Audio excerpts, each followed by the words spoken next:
maanta oo taariikhdu tahay bishii 18 bishii saddexaad sanadka 2022 gudoomiyaha gobolka ahla duqa magaalada Cumar Maxamed Maxamuud waxaanu u bixinay haddaanu nahay duqaydii degmada Kaxda Cumar Khayr maanta laga bilaabo waa Cumar Khayr sida ogaale waxa leeyahay marka gudoomiyaha degmada iyo Maxamed ka gaaban war waa geesi noo kacay ragow gabanka noo daaya wadadii la gatay waa ka geeli soo riday cagaftii warta guriga geedihii tariye war waa geesi noo kacay ragow gabanka noo daaya buuraha habeenkii markuu galan wareegayo goobtu istaagaba cadowgu waa ka giigaaye war waa gaban noo kacay ragow gabanka noo daaya horta gudoomiyaha iyaga degmadu waa saas waxa soo haray gudoomiyaha gobolka Cumar Khayr yaa soo haray waxa leeyahay gudoomiyaha gobolka geesiga adduunkow gobol waxaynu ku noolahay guluf iyo xalaad badan gobol waxaynu ku noolahay gaajo iyo oon iyo gabadana ku badan tahay gobol waxaynu ku noolahay guulihii abuurtay ku galaday nimcado gees walba ay taale dadkiisa garanay ninkii geedi galin laha guntiga u xiran laha guriga sama ku furu laha waa geesiga Cumar Khayr iyo gudoomiyihii gobolka guud ahaan dadweynuhu ganacsiga duqaydiyo culumadeena gaarkiyo gamboolayda dumarka dadka gobolka joogana duxan ku gardaadinay guud kaaga saarnay guulaha kula jiro taasi waa taas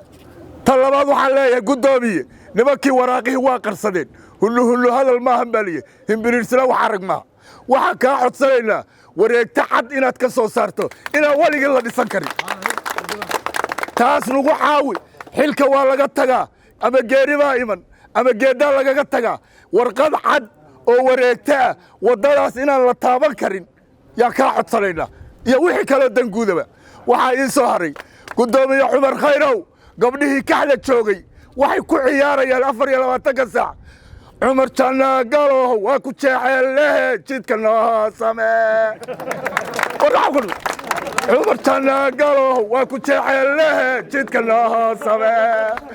Cumar Janagalo waa ku jeexeelay jidka noo samee wassalaamu calaykum meeshan isku maalin dhaweed meeshii aan ka hadalay oo wadada ahayd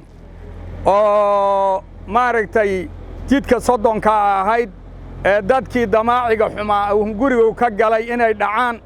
oo ay waraqaha u soo goosteen dukumintigaana maaragtay aan ka daba tagnay aan cabashada ka gudbinay sidii degdega ahayd gudoomiyaha gobolku dhaqsinyo ka badan oo ruux looga soo jawaabo baahidiisa uusan jirin isagu maalinkiiba noo yeedhay oo iska soo jawaabay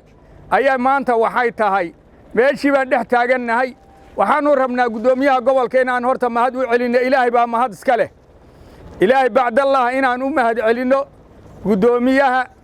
waa mahadsan yahay agaasimayaalkii ka qayb qaatay arrintaasi inaan u mahad celinaan maanta hadda u taagannahay meesha wadadii baa shaqadu ka socotaa waxaan rabnaa shaqadan inay maaragtay aanan joojinin inaan jay ku shubnaan rabnaa inaan maaragtay wadada halbowlaha ugu sixan badan weeye baabuurtu ay marto marka sidaa darteed waxaan rabnaa hadda inaan maaragtay hawl ka gallo waxaan iyadana u nimid inaan gudoomiyahana u mahad celinno oo gudoomiyaha degmada iyo gudoomiyaha gobolka labadoodaba aan u mahad celinaa arrintaas uga mahad celinno barnaamijkaasaan maaragtay meesha iskugu nimid waxaana rabnaa haddii ilaahay idmo